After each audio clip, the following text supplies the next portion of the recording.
여러분 안녕하십니까. 대전 서구에 사는 한 세입자가 쓰레기를 가득 쌓아놓고 자기 재산이라고 주장해 치우지 못하고 있다는 소식 TJB가 지난달 단독 보도로 전해드렸는데요. 동네 주민들 전체가 악취로 고통받는 상황이 저희 보도를 통해 알려지자 법원이 나서 3년 만에 강제 집행에 나섰는데 무려 1톤 트럭 60대 분량이 나왔습니다. 그런데 이 쓰레기가 폐기물 처리장이 아닌 보관 창고로 향하는 황당한 상황이 벌어졌습니다. 양정진 기자의 단독 보도입니다.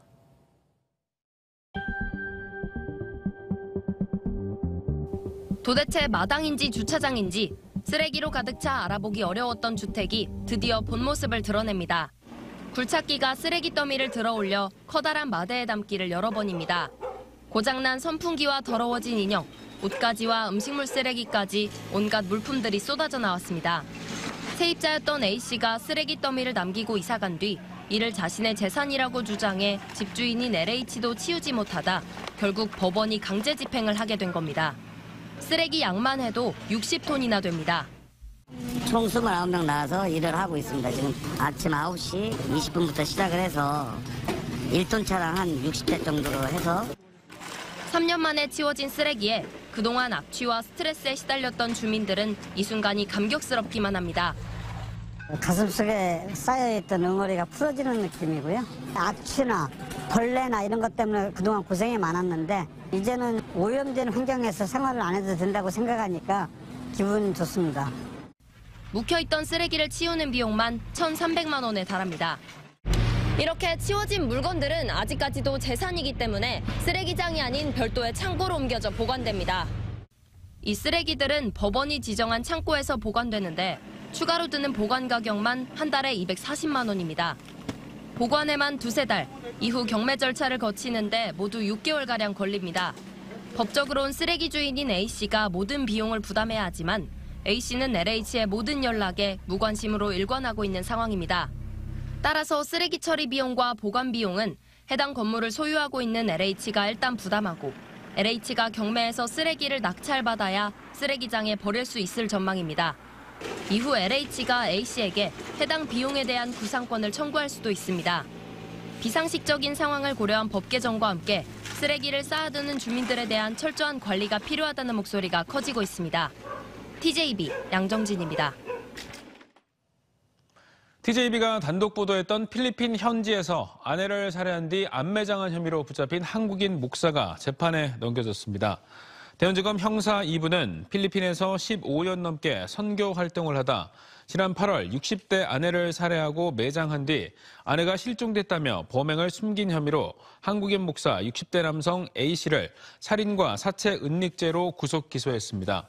A씨는 지난해 12월 경찰이 아내 가족의 실종 신고로 필리핀 현지에서 행방을 쫓는 수사에 착수하자 결국 자수했고 국내로 송환돼 긴급 체포됐습니다.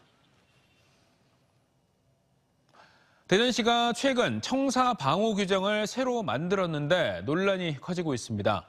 피켓이나 현수막을 든 사람의 출입을 제한한 것까지는 이해하겠지만 정당한 사유 없이 시 청사 안을 돌아다니는 것도 금지할 수 있다는 내용이 포함됐습니다.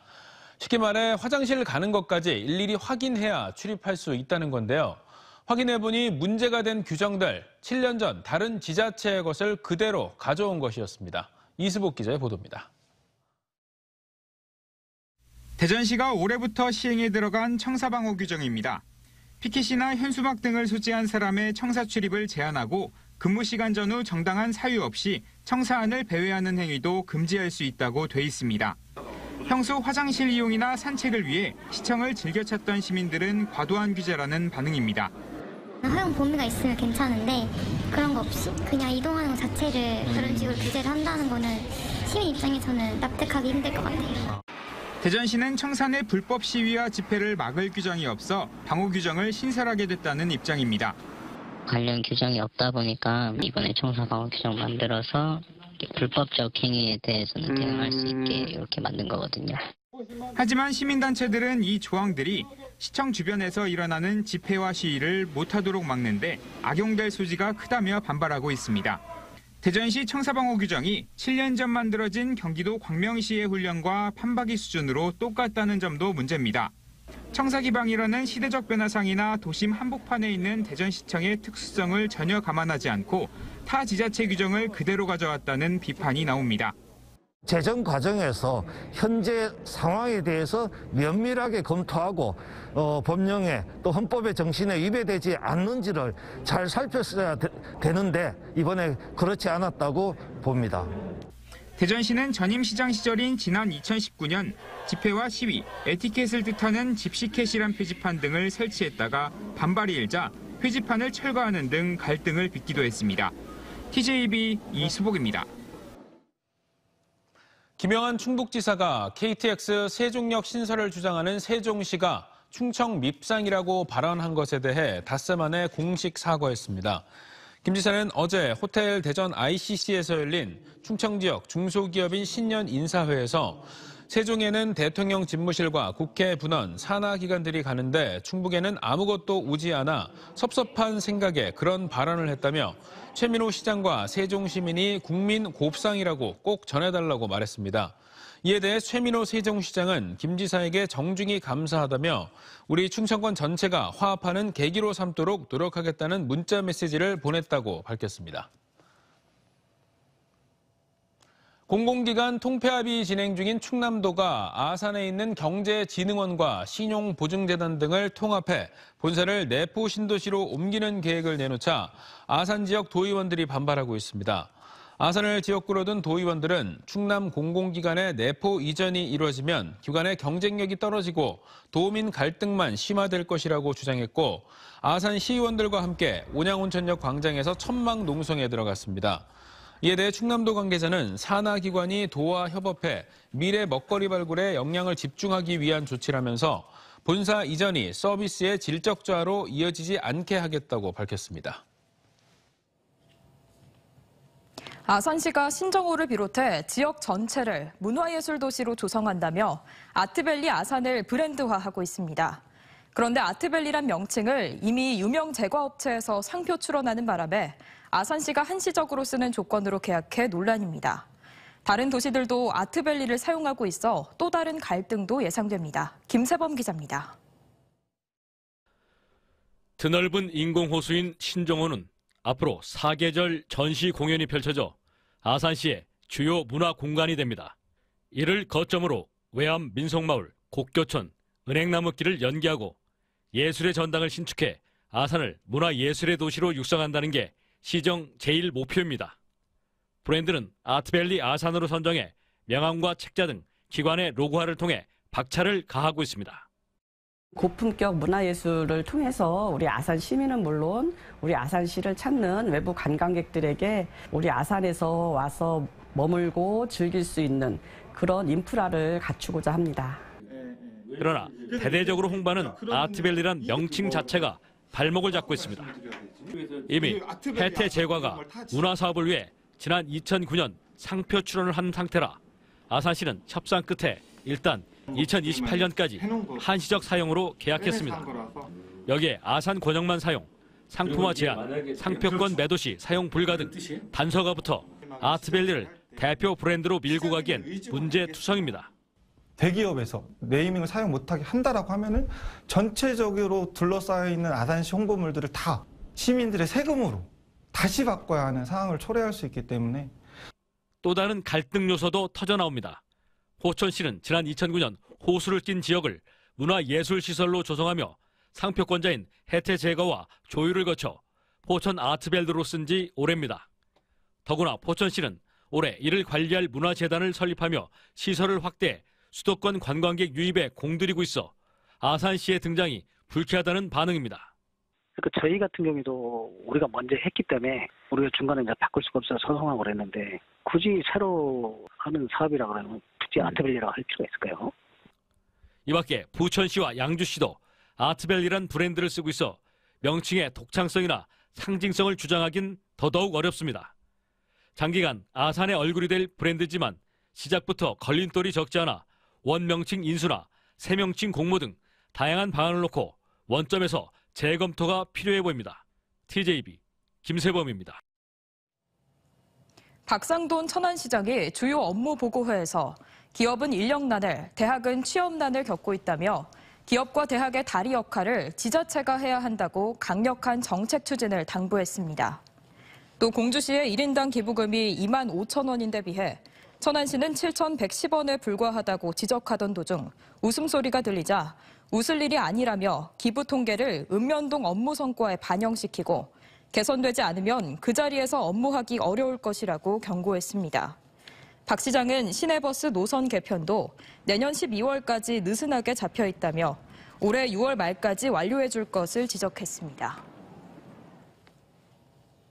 지난 2020년 8월 집중호우 당시 수자원공사가 용담댐 수위 관리를 제대로 하지 않아 홍수 피해가 커졌다는 감사원 감사 결과가 나왔습니다.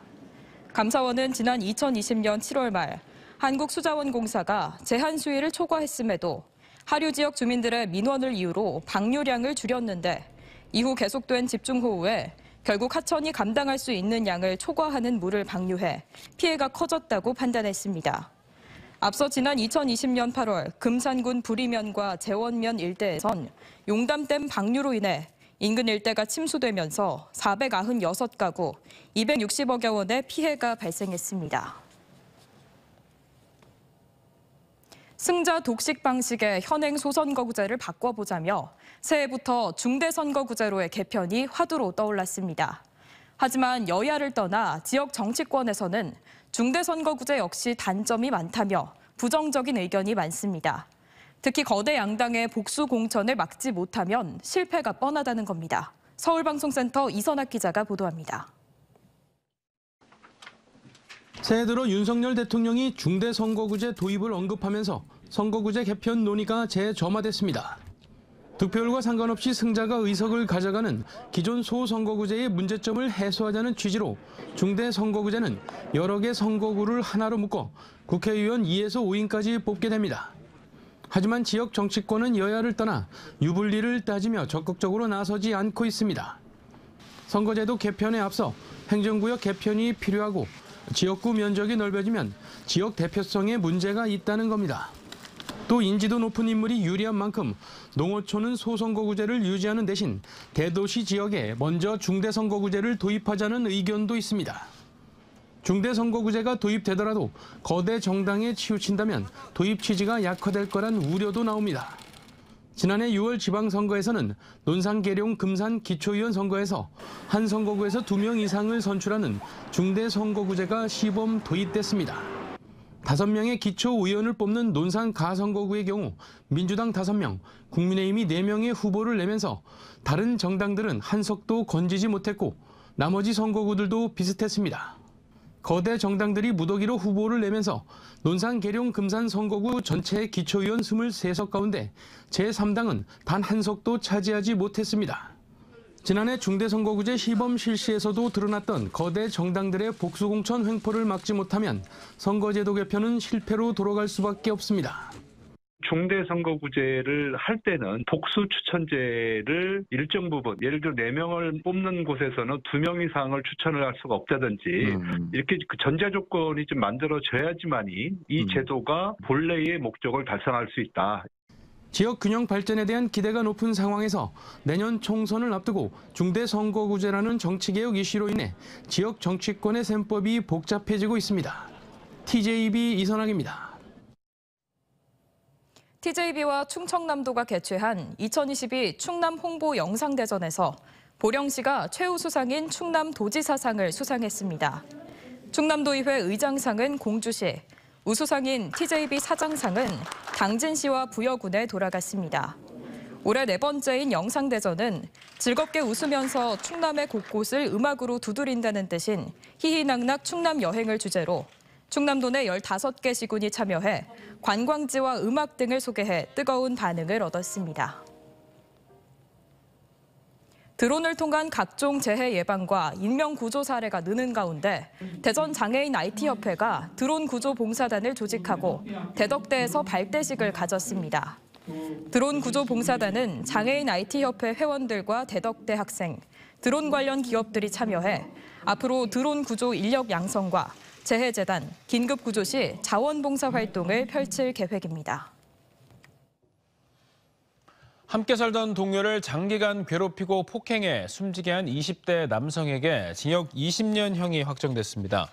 대법원 박정화 대법관은 지난 2021년 12월 세종시 공사 현장에서 알게 돼 함께 생활하던 피해자 B씨가 몰래 과자를 먹었다는 이유로 둔기와 주먹으로 마구 때려 숨지게 한 혐의로 기소된 26살 A씨의 상고를 기각했습니다.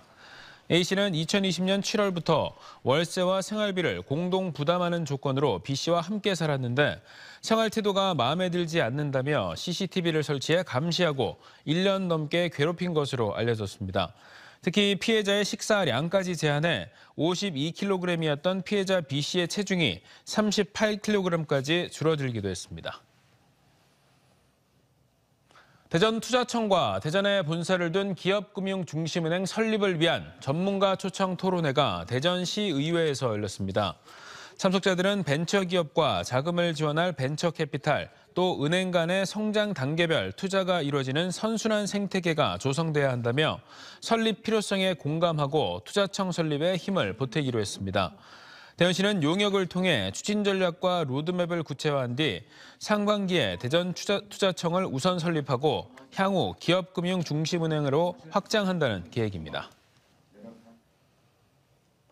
교육부가 올해 대학과 대학원 등록금 인상률 법정 상한을 4.05%로 공고한 가운데 지역 대학들이 속속 동결을 결정하거나 동결 기조를 이어갈 전망입니다. 대전대는 이달 초 등록금 심의위원회를 열고 학부와 대학원 등록금을 동결했고 한밭대는 학부 등록금은 동결하고 대학원 등록금은 1.2% 인상하기로 했습니다. 현재 등심위가 진행 중인 한남대와 모건대, 배재대에 이어 충남대도 내일부터 본격적인 등록금 협상 논의에 들어가고 건양대와 우송대도 이달 중으로 결정할 예정입니다.